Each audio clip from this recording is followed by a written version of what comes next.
नमस्कार, मैं शंभू कुमार सिंह और आप देख रहे हैं नेशनल दस्तक। एक पत्रकार की हत्या हुई है, बहुजन पत्रकार की हत्या हुई है। सबसे बड़ी खबर है, सबसे डराने वाली खबर है। एक पत्रकार की हत्या होती है, बड़े पत्रकार की हत्या होती है, सबसे डराने वाली खबर है। लेकिन इस पत्रकार की हत्या के पीछे पत्रकार ही जिम्मेदार है। ये बात आपको थोड़ा अजीब लगेगा, लेकिन ये सच है। कैसे मैं ये बात साबित कर दूंगा कि अगर इस पत्रकार की हत्या हुई है तो इसके पीछे इस देश की मीडिया कैसे जिम्मेदार है, इस देश की जातिवादी मनुवादी मीडिया कैसे जिम्मेदार है। एक एग्जाम्पल समझिए।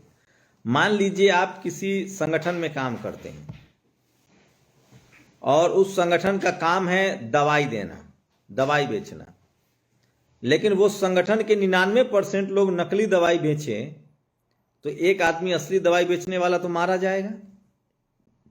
आप समझ लीजिए आप किसी फोर्स में काम करते हैं और आप जिस फोर्स में काम करते हैं उस फोर्स का 99% आदमी भाग जाए युद्ध से,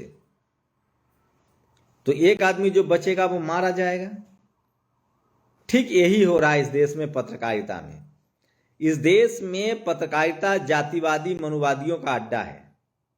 वो गिरोह चलाते हैं अपनी जाति के लिए, वो गिरोह चलाते हैं अपनी जाति की पार्टी के लिए। वो पत्रकारिता नहीं करते हैं। वो पत्रकारिता तभी करते हैं जब इस देश में उनकी जाति वाली सरकार ना हो, उनके धर्म वाली सरकार ना हो, इस देश में कोई दलित, पिछड़ा, आदिवासी, किसान, अल्पसंख्यक पत्रकार हो। अब इसीलिए मैं फिर कह रहा हूं, इक्का दुक्का जो पत्रकार जो इस बात को नहीं समझ पाते हैं और जो सच्चाई दिखाते हैं, पत्रकारिता को जिंदा रखना चाहते हैं। सोचिए, मुकेश चंद्राकर की ईमानदारी देखिए, मिसाल देना पड़ेगा। वो जिस लोगों के खिलाफ आवाज उठा रहे थे वो उन्हीं की जाति के थे, उन्हीं के समाज के थे। जिन लोगों पर, जिनके सेप्टिक टैंक में लाश मिली है, जिनके जिसको आरोपी बनाया जा रहा है, वो शख्स उसी समाज से है जिस समाज से मुकेश चंद्राकर है। उसके बाद भी मुकेश चंद्राकर ने आंख में आंख डालकर सवाल पूछा और कहा कि 56 करोड़ रुपए की सड़क 102 करोड़ रुपए की कैसे हो गई।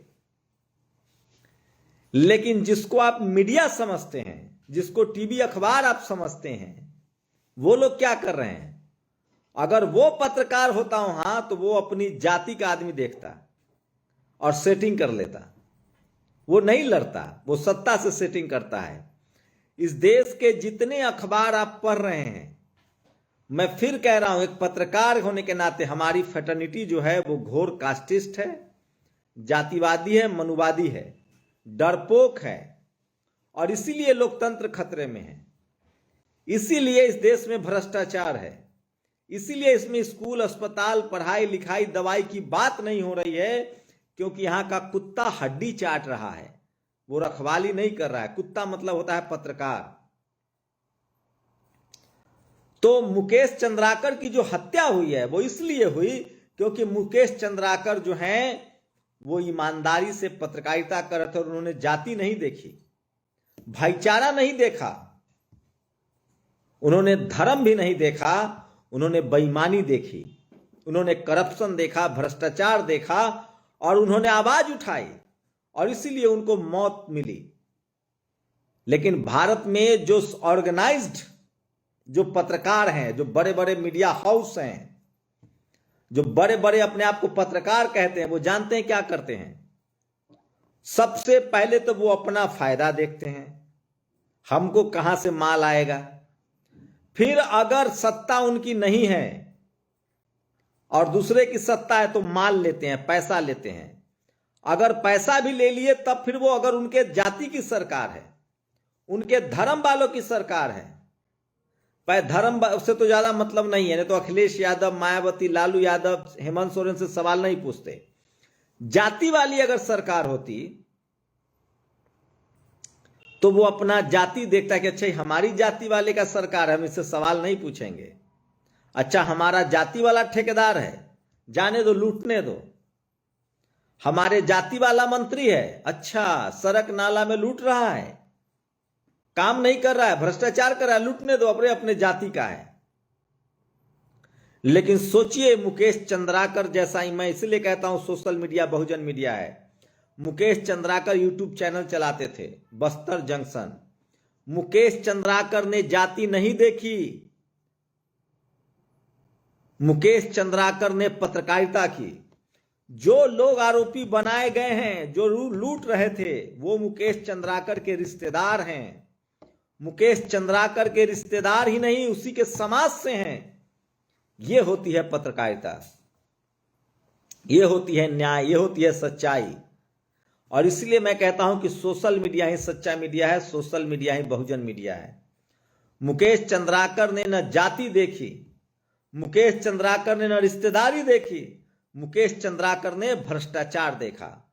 और मुकेश चंद्राकर इसलिए मारे गए क्योंकि इस देश का 99.99% पत्रकार जातिवादी, मनुवादी, भ्रष्टाचारी और चोर, डरपोक हैं। तो मुकेश चंद्राकर का हत्यारा वो ठेकेदार नहीं है।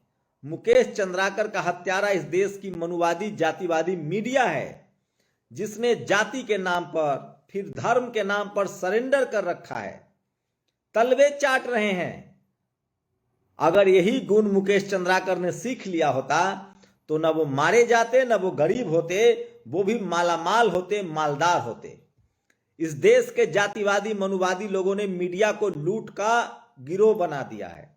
जिला में, गांव में, शहर में वसूली करते हैं, रौब जमाते हैं, रिश्तेदारी बनाते हैं, दाखिला, बिजनेस, सब काम लूट फसूट का करते हैं। भारत के जितने मीडिया हाउसेस हैं उन सब के 75 बिजनेस हैं। कोई खनन के बिजनेस में है, कोई एक्सपोर्ट इंपोर्ट के बिजनेस में है, और पत्रकारिता को क्या रखे हुए हैं? हथियार रखे हुए कि सरकार का हम प्रचार प्रसार करेंगे, सरकार हमको बिजनेस देगी। और जो इक्का दुक्का मीडिया हाउस सिर्फ मीडिया के बिजनेस में है, वहां जातिवादी, मनुवादी लोगों का अड्डा है। और वो तभी पत्रकारिता करते हैं ईमानदारी से जब सरकार किसी दूसरे की हो, दलितों की सरकार हो, पिछड़े की सरकार हो, आदिवासियों की सरकार हो। लेकिन सोचिए मुकेश चंद्राकर ने सचमुच ईमानदारी से पत्रकारिता की और उसकी कीमत अपनी जान से चुकाई है।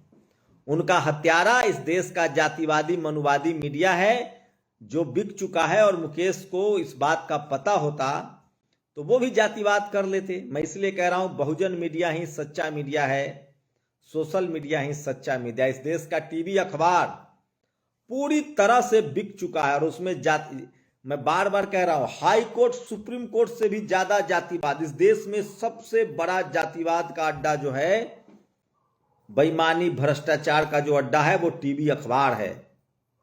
इस देश के पत्रकार हैं, जातिवादी, मनुवादी पत्रकार हैं।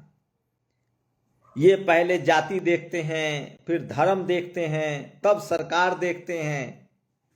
लेकिन सोचिए मुकेश चंद्राकर ने न जाति देखी, न धर्म देखा। उसी के जात वाले थे मारने वाले, पर आरोपी जो हैं उनके जात वाले हैं, रिश्तेदार हैं। लेकिन मुकेश चंद्राकर बहुजन थे, बहुजन पत्रकार थे। उन्होंने जाति देखी, न रिश्तेदारी देखी, और ईमानदारी से पत्रकारिता कर रहे थे, और इसलिए उनको मारा गया। मैंने वीडियो देखा है उस आदमी का। बस्तर में रह के मुकेश चंद्राकर माफिया के खिलाफ, अवैध खनन के खिलाफ आवाज उठा रहे थे।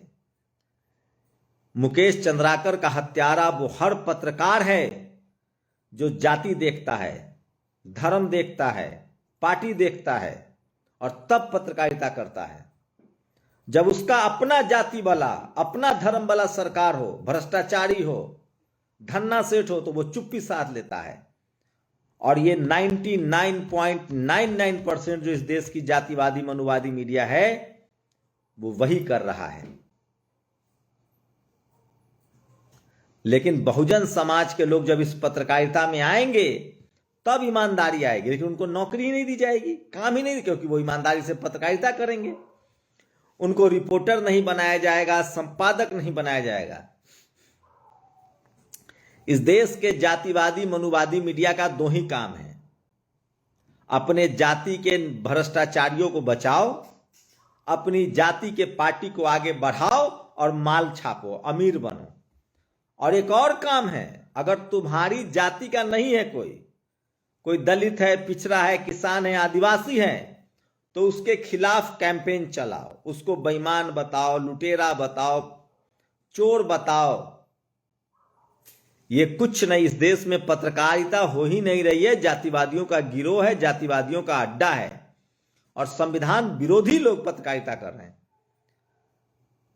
मुकेश चंद्राकर सचमुच में पत्रकार थे, उनके लिए मेरे मन में सम्मान बढ़ गया, क्योंकि वो अपनी जाति, अपने परिवार, रिश्तेदार के खिलाफ पत्रकारिता कर रहे थे और उनके भ्रष्टाचार को उजागर कर रहे थे, और इसलिए उनकी जघन हत्या हो गई।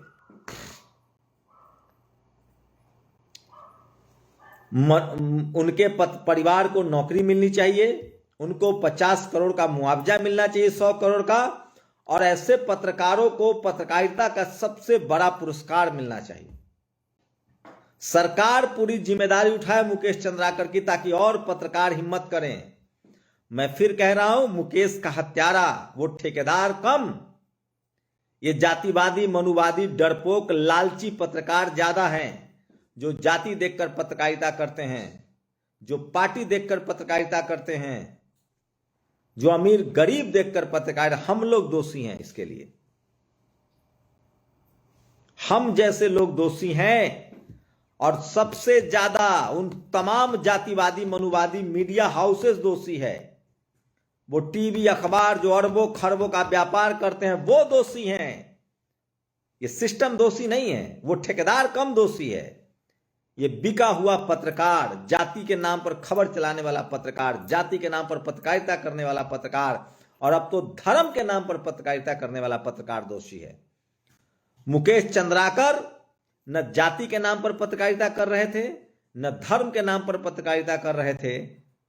वो पूरी तरह से सच्चे पत्रकार थे, जिन्होंने न जाति देखी, न धर्म देखा, न रिश्तेदार देखा, और ईमानदारी से पत्रकारिता की, और उसकी उनको कीमत चुकानी पड़ी।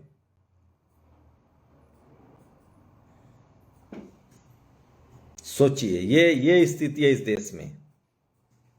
मैं फिर कह रहा हूं, इस देश में पत्रकारों से बड़ा डरपोक, जातिवादी, बेईमान और भ्रष्ट कोई नहीं है, कोई नहीं। मैं फिर कह रहा हूं, पत्रकारों पर के इस देश का पत्रकार पहले जातिवादी है, फिर मनुवादी है, और उसके बाद वो चोर, बेईमान, भ्रष्ट और डरपोक है। इसीलिए कोई इक्का दुक्का आदमी पत्रकार निकलता है, ईमानदारी से काम करता है, तो उसको मरने के लिए मजबूर कर दिया जाता है, या मार दिया जाता है, या जेल में डाल दिया जाता है।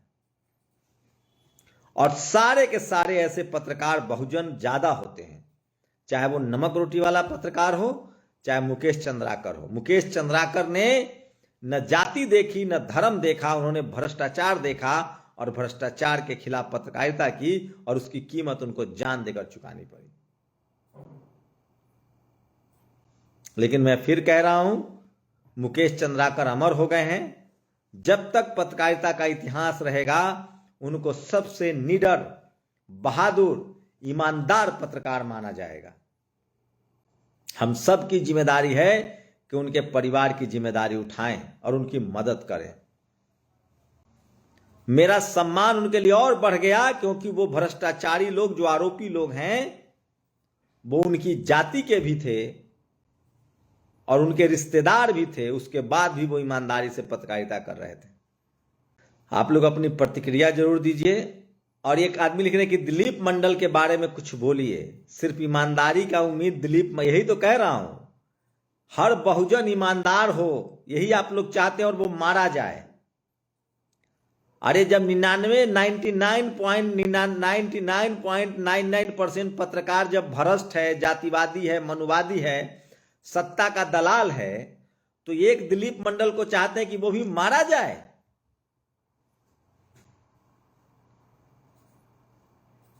बताइए। सिर्फ दिलीप मंडल से सवाल मत पूछिए, उनसे सवाल पूछिए जो संपादक बने हुए हैं, जो करोड़ों का पैकेज ले रहे हैं, जो टीवी चला रहे हैं, अखबार चला रहे हैं। दिलीप मंडल तो नौकरी कर रहे हैं ब्रॉडकास्टिंग मिनिस्ट्री में, वो तो सरकार के आदमी, वो पत्रकार कैसे हो गए? जो लोग अपने आप को पत्रकार कहते हैं, जिनका टीवी अखबार आप पढ़ते हैं, देखते हैं, वो दोषी हैं मुकेश चंद्राकर की हत्या के लिए। शुक्रिया। नेशनल दस्तक की आपसे गुजारिश है कि अगर इसको बचाना चाहते हैं तो नेशनल दस्तक को सब्सक्राइब करने के लिए रेड कलर के सब्सक्राइब बटन को दबाएं, फिर बेल आइकन की घंटी दबाएं। नेशनल दस्तक को बचाने के लिए बहुत जरूरी है कि हर खबर को शेयर करें, लाइक करें, कमेंट जरूर करें।